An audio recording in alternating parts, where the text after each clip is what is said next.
So, if you've read up, the title of chapter 6 this morning is Opposition Mounts.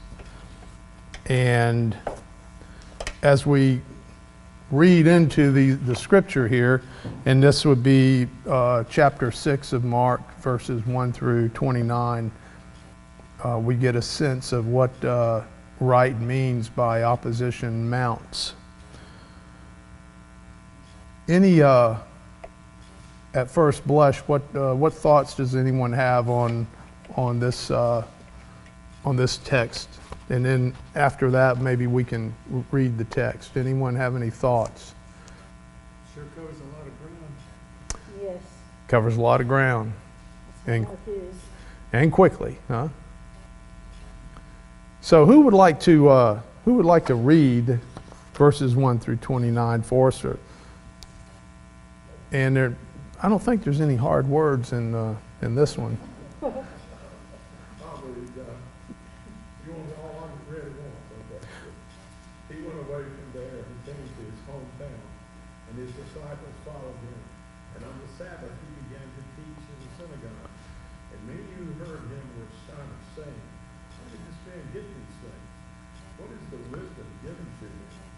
How are such mighty works done by his hands? Is not this the carpenter, the son of Mary, and the brother of James, and Joseph, and Judas, and Simon? And are not his sisters here with us?" And they took offense at him. And Jesus said to them, "A prophet is not without honor, except in his hometown and among his relatives and in his own household." And he could do no mighty works there, except that he laid his hands on a few sick people and healed them. And he marveled because of their unbelief. And he went about among the villages teaching. And he called the 12. Let's stop there. Good. Yeah. On second thought, let's stop there. So, did anyone and would like to share maybe their responses to some of Wright's questions? Wright says that this chapter has it all: royalty, sex, religion. It begins with the latter. And when Jesus went back to his home region, his religious teachings became the center of attraction. But instead of welcoming him, people took offense at him. Why? Anybody have any thoughts on that? Familiarity breeds contempt. Familiarity breeds contempt. Good. Who does he think he is? That's just Jesus. He's not gone to any kind of religious school. No religious school. Okay. Not set under the knee of a rabbi and some great teacher like Paul did. Nice. Yeah. Others.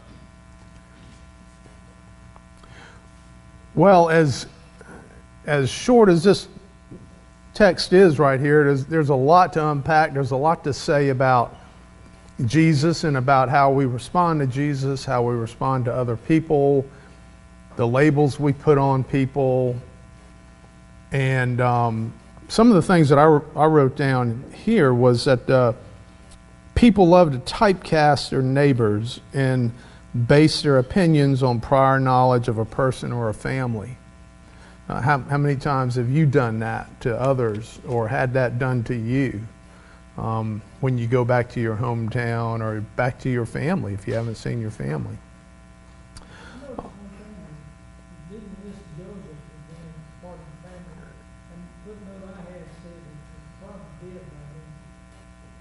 Okay.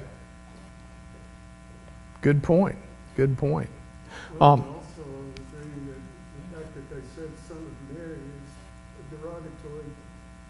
In that day and time they would have said son of Joseph, unless they were just being ugly about it. And it's a good question. Why are they being so ugly? Yeah. Remember too, son of Mary. Remember where he came from? Illegitimate, Mm-hmm. as far as they knew. So it was a scandal. Yeah. People can't stand to have someone that they think is gotten to be better than them or more famous. I read while I was, going over this stuff about how it's, I guess, human nature to put people in boxes, to label people, and that it's actually mental laziness to do that. To say, oh yeah, he's an athlete, or she's an actress, or how all those politicians are, that kind of stuff. And it's mental laziness. And what Jesus is doing here, he's trying to, well, I don't know if he's trying to, but he is shaking up their preconceived notions of who he is. And that happens a lot to all of us, with how we think of other people and how people think of us. And we need to remember that it's mental laziness on our part to not try and see Jesus and our friends and our family around us, that they're multidimensional. There's more to them than just, oh, he's a lawyer, or he's a doctor or whatever. I have to wonder a little bit too, and it's not covered in the Bible, why the people there didn't know about the miraculous birth of him. Why the word didn't get out some way that what happened. Yeah, yeah. In his hometown, they know something about what really went on. Yeah, good point, good point. And do we think that that's maybe Mark's attempt to be brief about the descriptions, or do you think that the village didn't know about that? Who knows? Maybe one of the more interesting things was he could do no mighty works there. Why? Ooh, yeah, yeah. What do you think about that? Does anyone have any thoughts? Well, it depends on, in the ESV, it doesn't make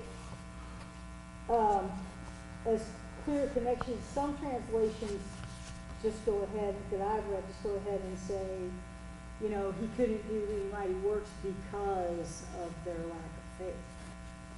And there's a pretty, even in ESV, there's a pretty clear connection through Marvel with their lack of faith. Good. So all he could do is, it reads to me like the ones who did have faith, he laid his hands on a few sick people and healed them, but most people couldn't believe he could, so either he couldn't or didn't or whatever. Great, Jackie. Great. Yeah, absolutely. Because of their lack of faith. And we see that in other, even in the previous couple of chapters, where because of someone's lack of faith, they are not healed. And Or someone's faith, like the lady that with the blood issue that touched the hem of his garment. Because of your faith, you were healed. Great, Ron. Great. Yes, sir. Are you saying that because there was some lack of faith he didn't perform the miracles, or that if he did perform them, they didn't respond to it? Ask that question again. Just say yes. Are you saying that because he did not perform miracles, the people did not express the faith, or because they didn't express any faith, he didn't perform the miracles? I don't know. There's some, I think, there's some kind of a reciprocal exchange that happens, and that, not to say that Christ couldn't do whatever he wanted to, but that our faith opens us up to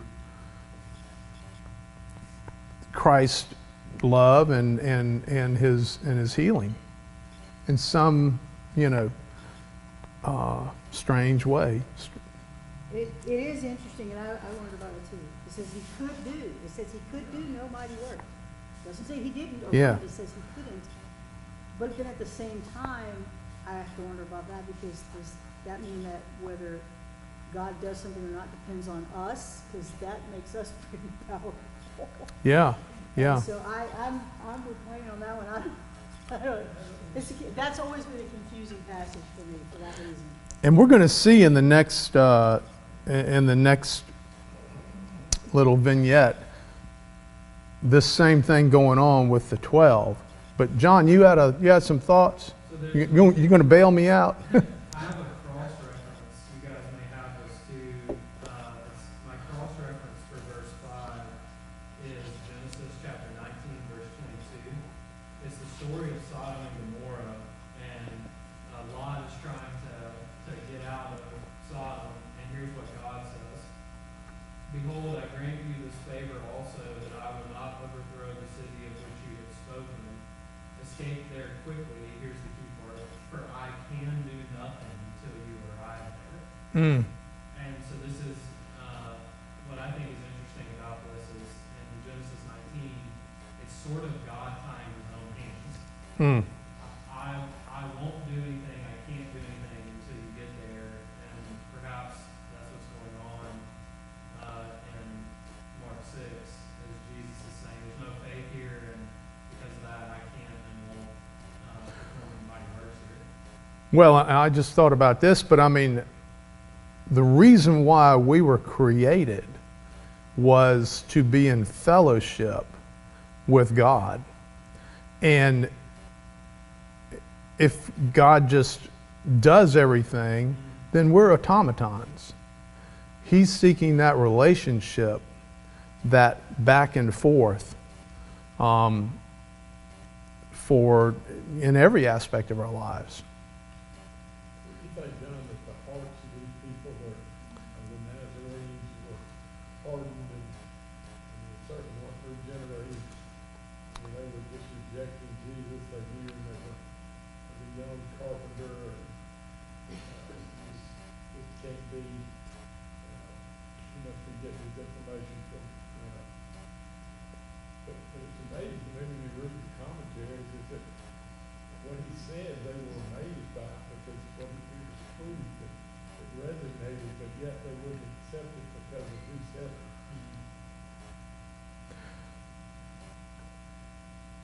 it. Doesn't that speak to our pride? Our, our human pride that he's getting too big for his britches. Where did he learn all this stuff? He's the son of a carpenter. The nature would be that if you say some truth today, and we listen to them, and John Foster says the same thing, we're more likely to agree with him because It's a great point. he's educated and he's got a better background, and It's a great point. even though the thought would be exactly the same, Yes. it's how we were saved. Yeah. Yeah. So let's move on a little bit. Who would like to read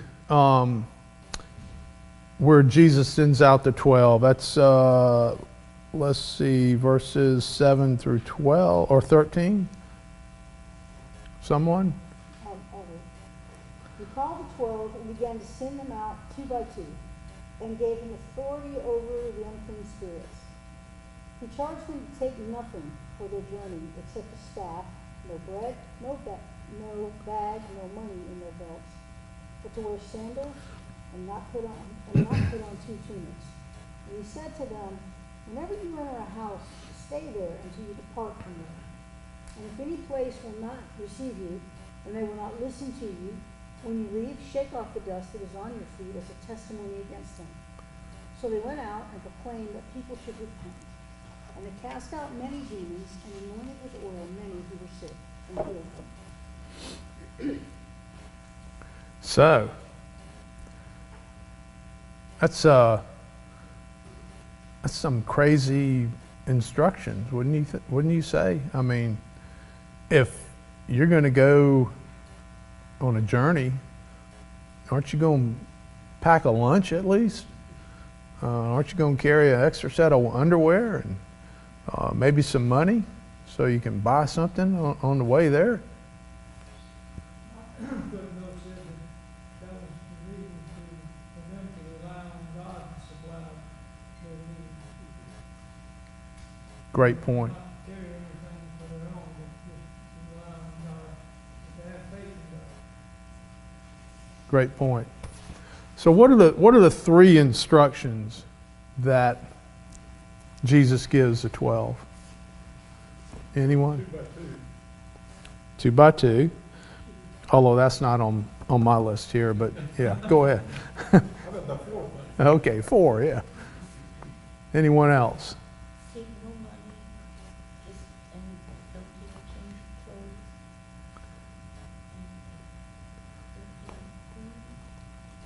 Take nothing for your journey. That's great, Linda. You don't have any baggage to have to haul around, repack every morning, and Yeah. all that kind of stuff. It's just get up and go. Yeah, Do your job, yeah, no distraction. yeah. I can't help but thinking, he's a little, he had his own issues, but George Carlin, the comedian, and he'd talk about, you got to get some more stuff to put your stuff in, and then more stuff to put that stuff in. That's, and it's, what did the song say? Freedom is nothing but, Freedom's just another word for freedom's nothing just left to another lose. word for nothing left to lose. Yeah, it's freeing to some We're dating extent. ourselves, John. Yeah, that's right. He says, stay in the same house until it's time for you to leave. What else?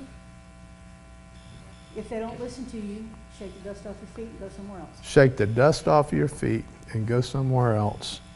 What do you think about that? What's going on there?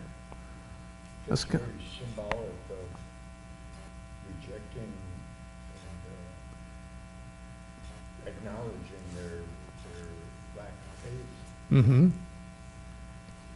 got a lot to do. Great, Ray. You got a lot to do and don't waste time doing it. Great, that's great. Glenn, I think that's hitting on the central point.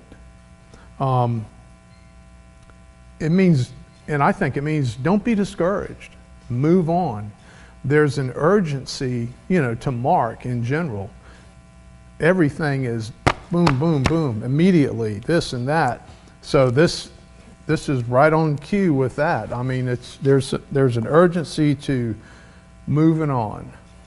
We're going to share the gospel with you, but if it's rejected, okay, we'll see you later. I'm going to the next town. This whole thing is a training run, so.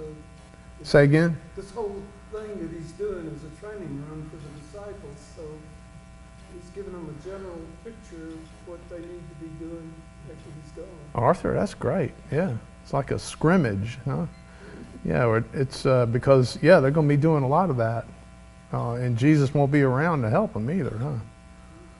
If you follow Jesus' trail, I don't think they stayed anywhere long. That's right. Gail, you had something? Well, scripture also says it's a testimony against them. A testimony against them. Yeah. Shake off the dust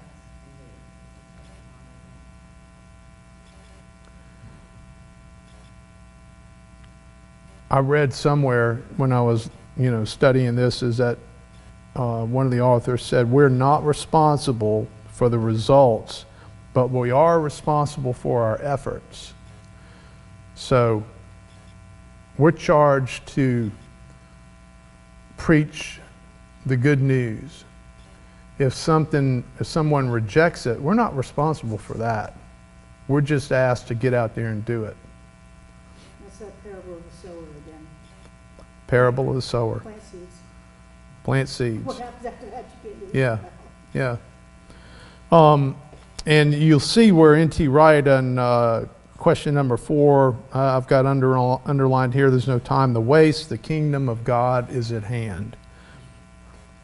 So, let's turn over to the next page. It says, what situations now need our urgent attention as a church, as God's agent, as God's agents of the kingdom?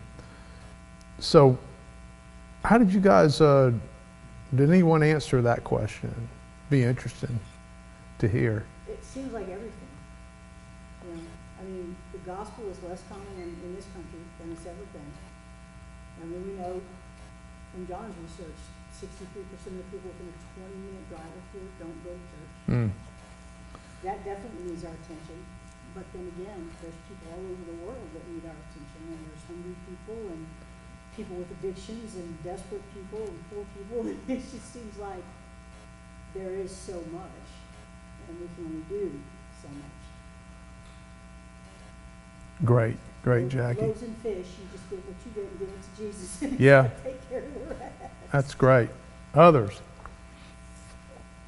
One of the things struck me in that was, it says Mark's breakfast gospel focuses here on the disciples' breakfast, or breakfast.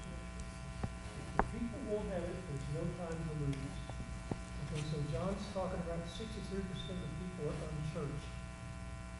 And we're saying, okay, then we'll have to go attack this group or that group or that group.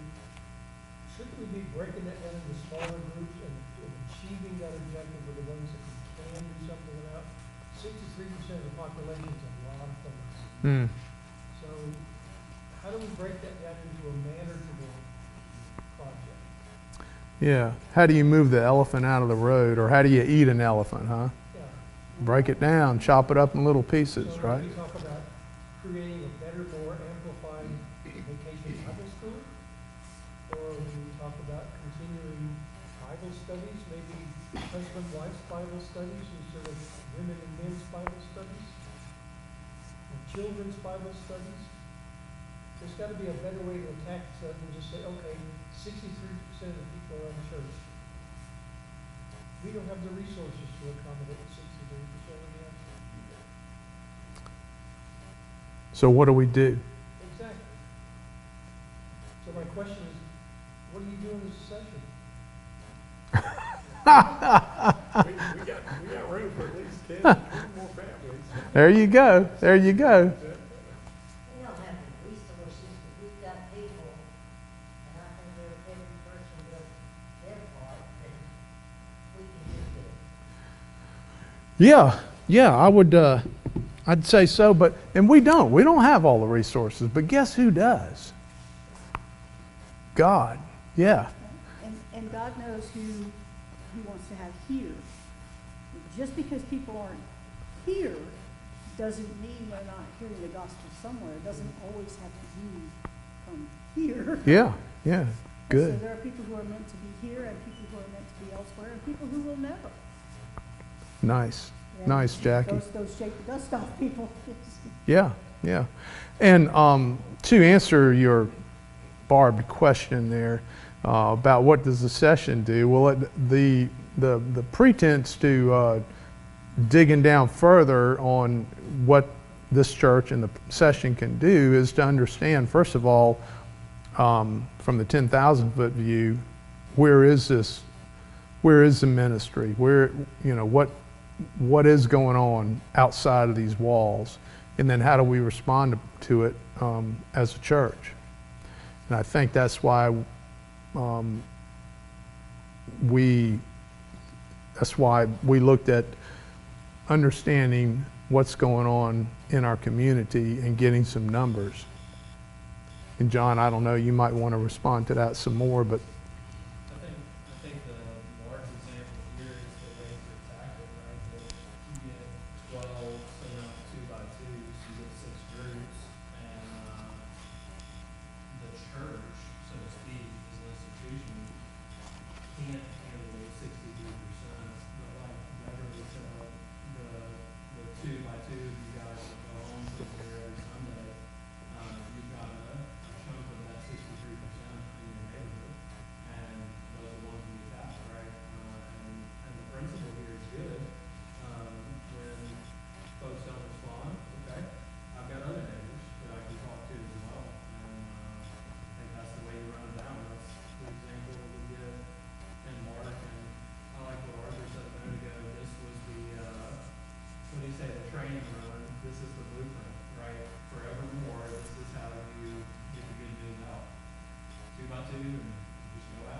There you go. And shake the dust off your feet if somebody doesn't want to hear it. So, moving along, let's read, if someone would read about John the Baptist being beheaded and whatnot, verses 14 through 29. Anyone care to do that? King Herod heard of it, and Jesus' name had become known. Some said John the Baptist has been raised from the dead. That is why these miraculous powers are at work in him. But others said he is Elijah, and others said he is a prophet like one of the prophets of old. But when Herod heard of it, he said, John, whom I beheaded, has been raised. For it was Herod who had sent and seized John and bound him into prison for the sake of Herodias, his brother Philip's wife, because he had married her. For John had been saying to Herod, it is not lawful for you to have your brother's wife. And Herodias hath a grudge against him and wanted to put him to death, but she could not. And Herod feared John, knowing that he was a righteous and holy man, and he kept him safe. When he heard him, he was greatly perplexed, and yet he heard him gladly. But an opportunity came when Herod, on his birthday, gave a banquet for his nobles and military comrades in the leading men of Galilee. And when Herodias' daughter came in and danced, she pleased Herod and his guests. And the king said to the girl, ask me for whatever you wish, and I will give it to you. And he vowed to her, whatever you ask me, I will give you, you shall have my kingdom. And she went out and said to her mother, for what should I ask? And he said, she said, the head of John the Baptist. And she came in immediately with haste to the king, and saying, I want you to give me at once the head of John the Baptist on a platter. And the king was exceedingly sorry at the time, but because of his haste and his guests, he did not want to break his word to her. And immediately the king sent an executioner with orders to bring John's head. He went and beheaded him in the prison, and brought his head on a platter, and gave it to the girl, and the girl gave it to her mother. When his disciples heard of it, they came and took his body and laid it in a tomb. Okay, so this is wild, isn't it? I mean, I'm thinking Cecil B. DeMille, this is cinematic, and it's just, this is crazy, this story. And why is it right in the middle of all of this other stuff? What's going on there? Did anyone think about that? And Wright asks, why does Mark place this story about John the Baptist right after the episode about Jesus sending out the 12? Anybody have any thoughts on that? Or did you get that far down the page?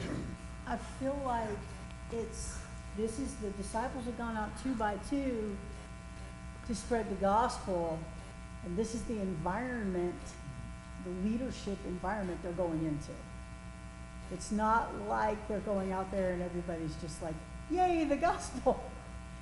They've got a king who's out to get their leader and has been for a long time, and then one of their own has just been executed, essentially because he was in prison for his beliefs when he was preaching and teaching, right?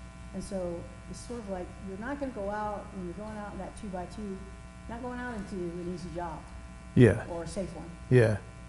Jackie, I think that's great, and I think you hit the nail on the head. I think what Mark is saying here is the result of Jesus sending them out 2 by 2, the word's getting around.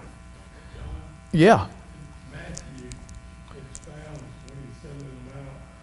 He says, behold, I am sending you out as sheep in the midst of wolves, so be wise as serpents and innocent as doves. Beware of men, for they will deliver you over to courts and flog you in their synagogues, and you will be dragged before governors and kings for my sake, and bear witness before them and the Gentiles. Now, Ron, that's fine, but I mean, we're studying Mark here, okay? That's what the same event. Responds a little bit about what Jackie was saying. Yeah, absolutely, absolutely. And I wrote down the march to the cross quickens.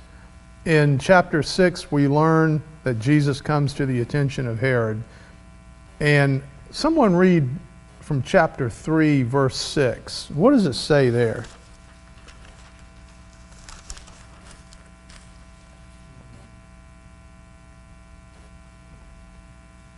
I'll tell you. It says, then the Pharisees went out and began to plot with the Herodians how they might kill Jesus. So this is only the second time and correct me if I'm wrong, I need to be fact checked on this, but this is only the second time in the book of Mark where we read about these rumblings that are starting to go on within the political sphere about Jesus and plotting to kill him. So here we have Herod that has come to his attention. And what does Herod think? Let's see here. I think that John the Baptist back from the dead. Yeah, yeah. Others said, oh, he's Elijah. And then others said, well, he's some prophet that's come to us.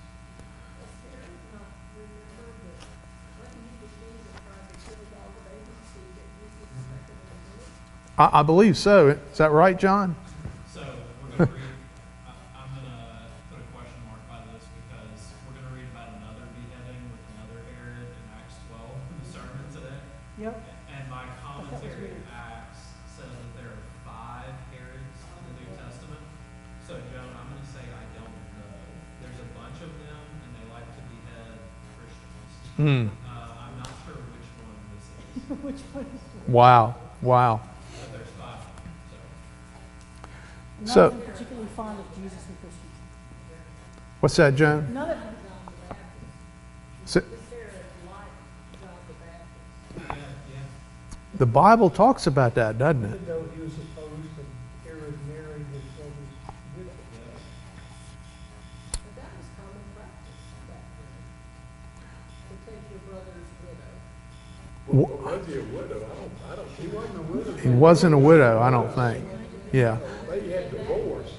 There's what I in the They get divorced, he was free. well in the studying that I did on it, there's some questions about that, and it's this whole story is got all kinds of questions about it, but the bottom line is John the Baptist, accused him of something, and for some reason Herod liked to hear him or whatever, but Herodias, his wife, couldn't stand him. So because of pride and other things, he had him killed. He had him beheaded. What's that? These were not nice people. I mean, if you look up, the background, Herod, he killed 2 of his sons that were in line for after he divorced wife, somebody, then he killed the children that she had so they would not be in line for the throne. I mean, these are not nice people. And we think politics these days is pretty bad, huh? We haven't gotten that far yet. At least I don't think so. And this is a little bit of nuance here, but what about the fact that people are talking about Jesus? He's Elijah, he's John the Baptist, he's a prophet. Let's think back. What happened when he went to his hometown? And what did the people there say about him? He's a noble. Carpenter. Right. So, in both cases, people are so quick to label someone, aren't they? And again, that's that mental laziness that we all are subject to do. In both cases, they're wrong. In both cases, they're wrong. And Jesus is not John the Baptist, and he's not Elijah. He's something completely different. And the people in Herod's court and the sheep herders in Jesus' hometown both make the same mistake. And the question that we need to ask ourselves is, are we making mistakes like that? are we labeling people and making them one-dimensional? And are we engaging in that mental laziness as well? And are we doing that to Jesus too?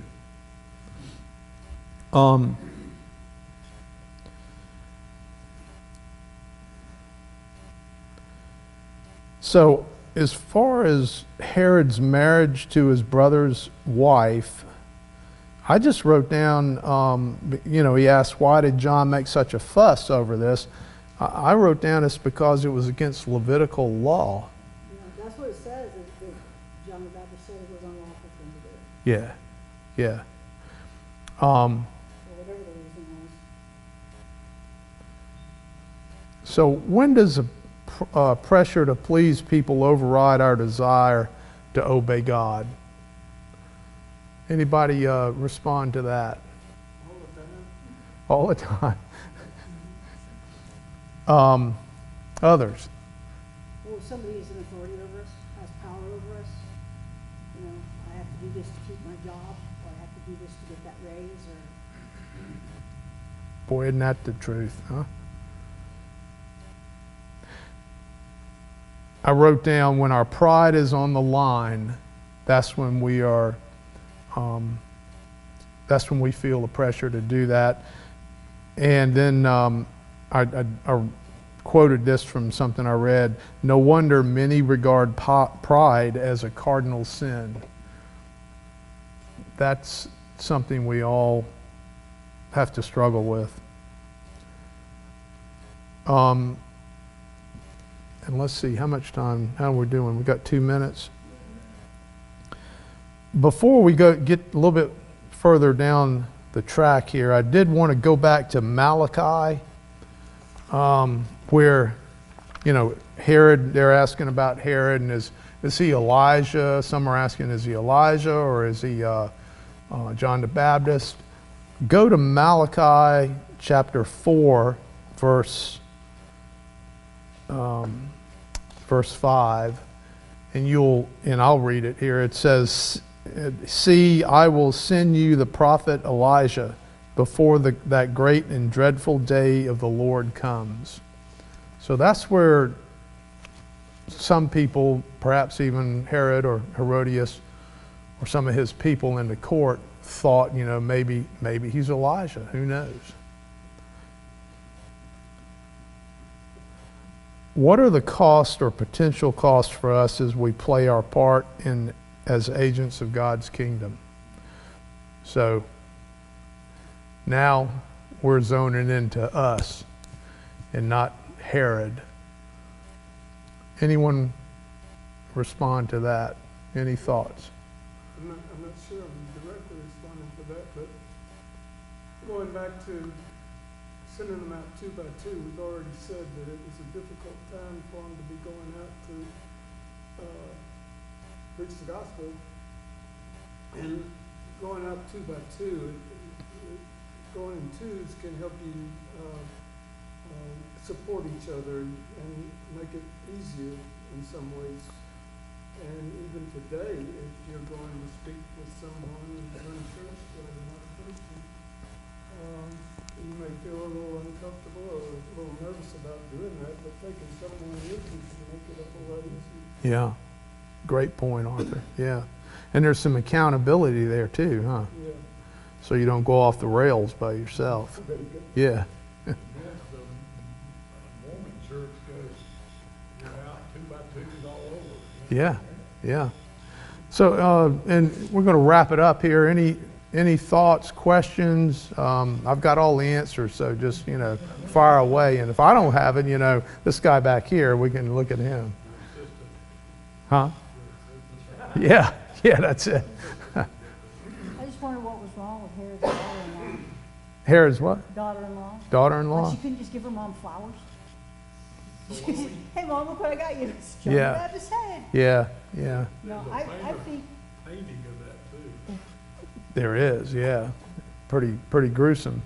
I think that, as far as what risk we take today in this country, not men's, we might get, at this point in time, disapproval or disdain or people make assumptions about other things we believe because we say we believe in Jesus. Use the word evangelical and see the responses you get. But worldwide, you know, there's still people who are at risk of their lives. Great point, Because they Jackie. share the Yeah, nice. Yeah, it's for us. It might be just the shame of being rejected from some group or whatever, but in other places, people actually are risking their lives. Well, I think that'll wrap it up. Why don't we end in prayer?